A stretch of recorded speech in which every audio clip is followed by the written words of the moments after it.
De volta com o Morning Show, embalando a segunda-feira, a Advocacia Geral da União fará uma representação contra um magistrado que afirmou, em sentença judicial, gente, que o Brasil vive uma, abre aspas, merdocracia liberal neofascista. Conta mais, Paulinha. Caramba, eu vou ter que ler aqui as aspas, porque são vários lances, não é só em relação à meritocracia.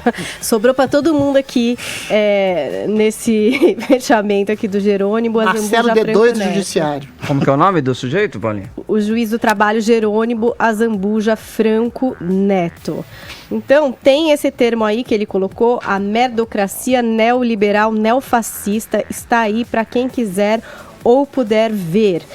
Por que ele desenvolveu todo esse textão aí, Silvio? Porque, na verdade, ele estava ali decidindo a respeito da condenação ou não de um restaurante a pagar a indenização de R$10 mil por danos morais e demonstrar pagamento de piso salarial, seguro de vida e de acidentes e assistência funerária aos seus funcionários. Então, ele fez a decisão favorável à ação, que era movida pelo Sindicato dos Empregados no Comércio Hoteleiro e Similares de São Paulo, e aí ele foi justificando ali, né?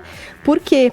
E aí, por isso que ele usou essa frase aí, a meritocracia neoliberal neofascista está aí para quem quiser ou puder ver. Aí, ele justificou meritocracia, aspas, vem a sintetizar o poder que se atribui aos seres humanos que fazem merdas, ou perpetuam as merdas feitas. E tudo isso em nome de uma pauta que se convencionou chamar neoliberal, ou seja, libertinar a economia para que as merdas sejam feitas. Então, estou lendo aqui as aspas. E aí, enfim, tem outras pessoas que também tiveram que ouvir um pouco, Silvio. Eu vou ter que ouvir aqui, estão ouvindo o Morning Show, porque o magistrado também fez críticas aos ministros do governo Bolsonaro. Então, Abraham Weintraub, Sérgio Moro, Paulo Guedes, Damares e também ao próprio Jair Bolsonaro. Abre aspas, o ser humano Weintraub, no cargo de ministro da Educação, escreve impressionante, entre aspas, com C. O ser humano Moro, no cargo de ministro da Justiça, foi chamado de, entre aspas, juizeco fascista e abominável pela neta do coronel Alexandrino. O ser humano Guedes, no cargo de ministro da Economia, ameaça com AI-5, perseguição, desaparecimentos, torturas, assassinatos e diz que gostaria de vender tudo.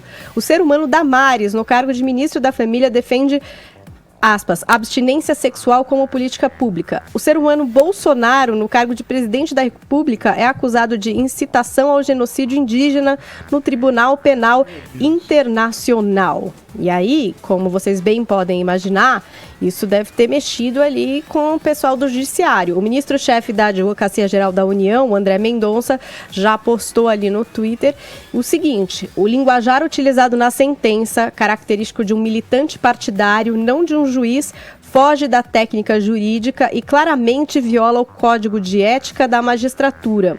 A AGU apresentará perante o Conselho Nacional de Justiça, então vai lá, uma apresentaçãozinha, né, uma representaçãozinha contra o uso da meritocracia.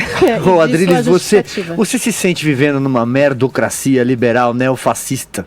Não sei, mas eu acho que parte do judiciário é uma merdocracia aristocrata e fascistoide mesmo.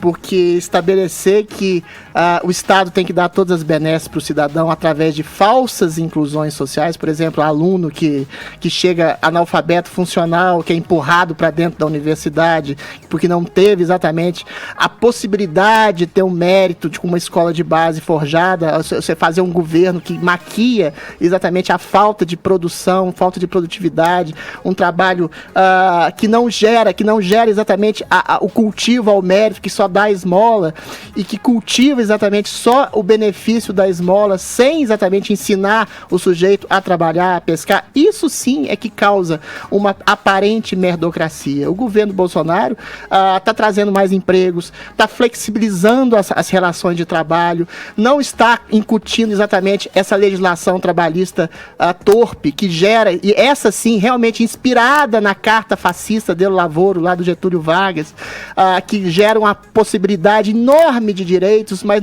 que gera, na prática, 40% de pessoas que trabalham no mercado informal, graças a um Estado totalitário, que parece que é o juiz de merda que tá fazendo a propugnação, entendeu? Assim como a economia planificada de uma esquerda socialista, que a gente falou, que comunista, gera exatamente exclusão social de todas as pessoas que não são parte do Estado ou do governo, entendeu? Assim como um Estado autoritário tirar dinheiro de quem não tem para dar uma contrapartida não as pessoas, mas a partidos, a parlamentares, a apaniguados. Talvez seja esse tipo de merdocracia que esse juiz de merda está propondo de alguma forma, entendeu? O Estado autoritário fascista é exatamente aquele que coíbe os princípios liberais de liberdade de empreendedorismo, de liberdade econômica, como a da lei econômica, que gera mais facilidades para o empreendedor não pagar 3 vezes o salário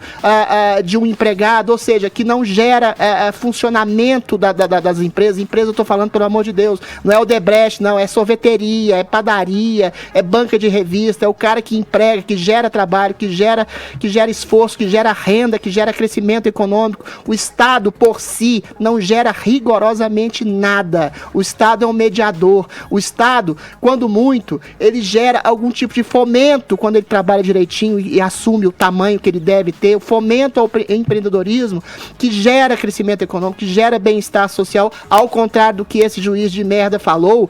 O que gera porcaria é um Estado que faz um tipo de aristocracia estatal dentro do judiciário, que não estabelece os verdadeiros valores, as verdadeiras funções, as verdadeiras habilidades de juiz, e coloca um sujeito despreparado desse para assumir o cargo e que usa de uma sentença para fazer propaganda política de PSTU e apaniguado. Muito bem. Tá dado o recado. Eu vou tirar a pilha aí. Você começou a semana Duracell total, né? Eu lembro da propaganda do coelhinho da Duracell. Isso é revelador da minha idade. Vamos seguindo aqui.